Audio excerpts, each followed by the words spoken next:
Learning Unit 8 Sexual Propagation. So, what are the uses of seedlings in propagation? Firstly, it is for mass propagation. Seeds are used in propagation due to its efficiency and cost effective. Another advantages of using seeds are they can be produced in bulk and can be transported easily. And then secondly, they are used as rootstocks extensively and provide rootstock for cultivars that are propagated vegetatively, for example in grafting and budding. And then thirdly, seedlings are necessary in plant breeding, growing seedlings for developing new cultivars due to its variability from segregation of chromosomes during sexual reproduction. Seed production of true to type, control of genetic identity and variability. It is hard to control cross-pollination from the same cultivar. It can be reduced by isolation. Isolation prevents mechanical mixing of the seed during harvest. It also prevents contamination by cross-pollination with a different but related cultivar. Isolation is achieved through distance by enclosing individual flowers or removing male part and then employing artificial pollination. For naturally self-pollinated cultivar, separation is needed only to prevent mechanical mixing of seed of different cultivar during harvest. The minimum distance usually specified between plot is 3 meters. Second, rogging. Off-type plant of other cultivar and weed in the seed production field should be eliminated by removing.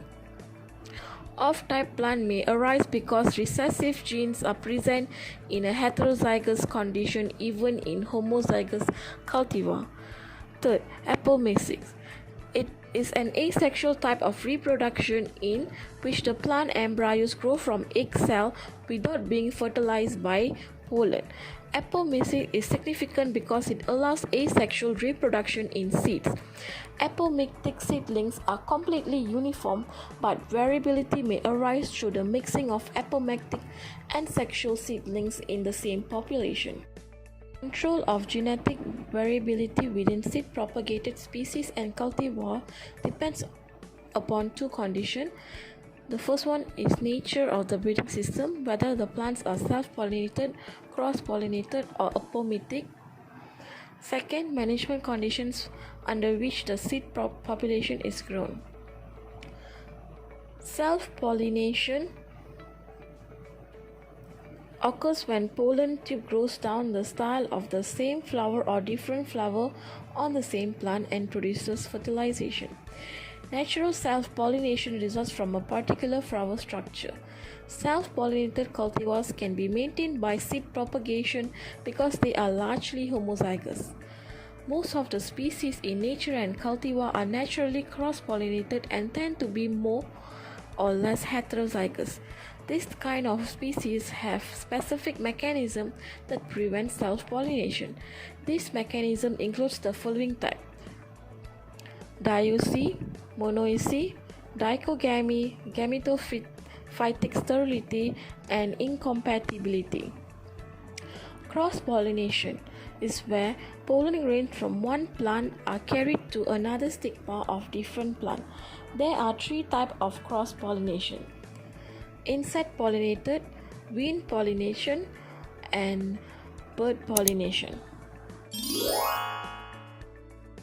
To select seed sources, planning the seed collection strategy is very important. Small-scale planters usually have access to leftover seeds from large programs. In either case, little consideration is given to seed quality, form, or location of the parent stock. Sometimes, to satisfy the requisite seed volume, nursery managers purchase bulk seed from villagers.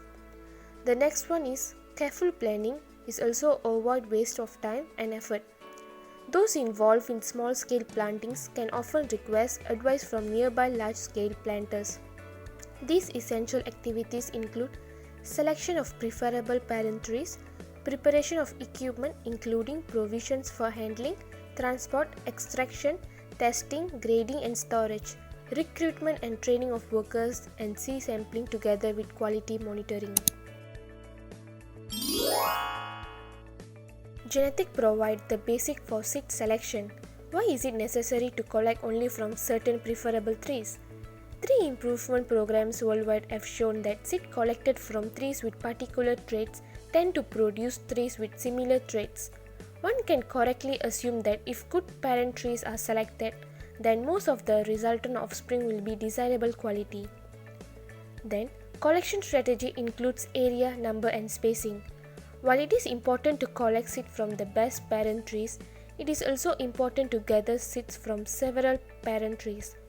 Collecting seeds from several parent trees assures a diversity among seedlings being planted. Whether the program is large or small, maintaining diversity is important and will help guard against pest epidemics.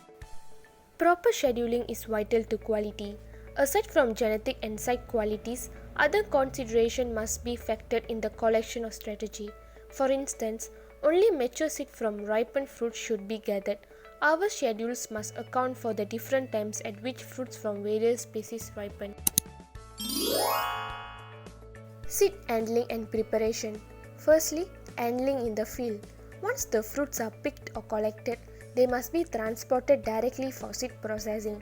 Any lag time in the field could cause desiccation or predation by various seed pests. Second one is proper conditioning limits seed degradation. The nursery manager must have facilities ready for seed preparation at the time of collection. Such facilities should be located at the nursery site, thus eliminating the need for further transport before sowing. Seed extraction should occur as the fruits arrive from the field. And the third is proper storage is essential. If the prepared seeds is not used within a reasonable amount of time, adequate storage must be provided. As noted, most leguminous seeds store well in normal conditions, provided they are properly cleaned, dry and protected. Such prepared intact seed can be handled and stored without fear of damage. However, if storage is required for several years, special facilities such as cold storage may be needed for some species. Seed germination. Seed germination is the process of seed wakes up from the state of dormancy and develop to new plants. It is one of the crucial stages in plant development. Process of seed germination. First, imbibition.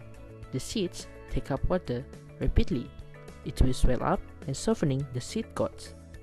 Then, ruptured seed coat allow the radicle and plumule to emerge and form primary root.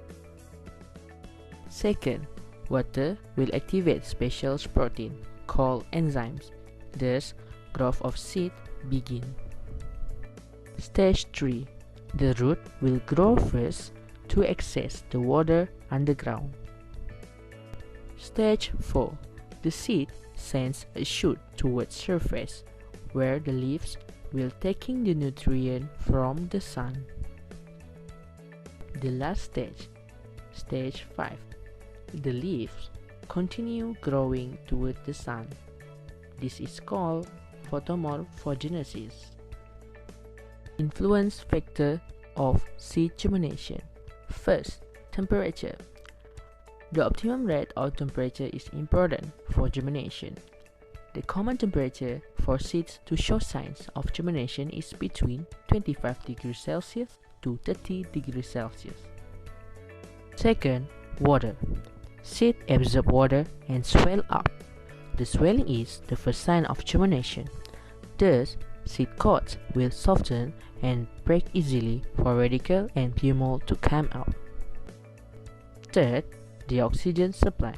The supply of oxygen will increase the rate of respiration of the seed. The last one is seed dormancy. Seed dormancy can cause the seed cannot germinate even under favorable conditions.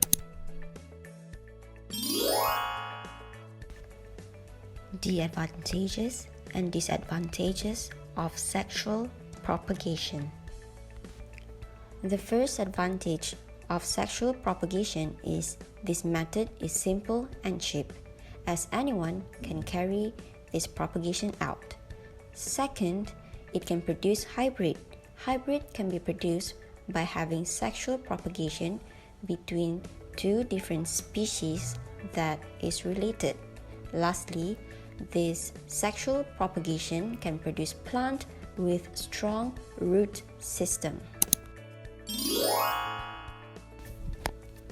As for the disadvantages of sexual propagation is plants raised through seed takes long time to fruit as different seeds have different dormancy.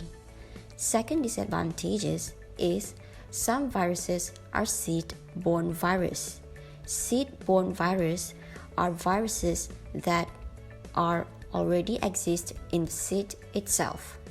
So, this virus cannot be removed. Lastly, seedless fruit cannot be propagated using this method because they have no fruit, right? That is all about sexual propagation from my group. Hope you all enjoy our presentation. Thank you.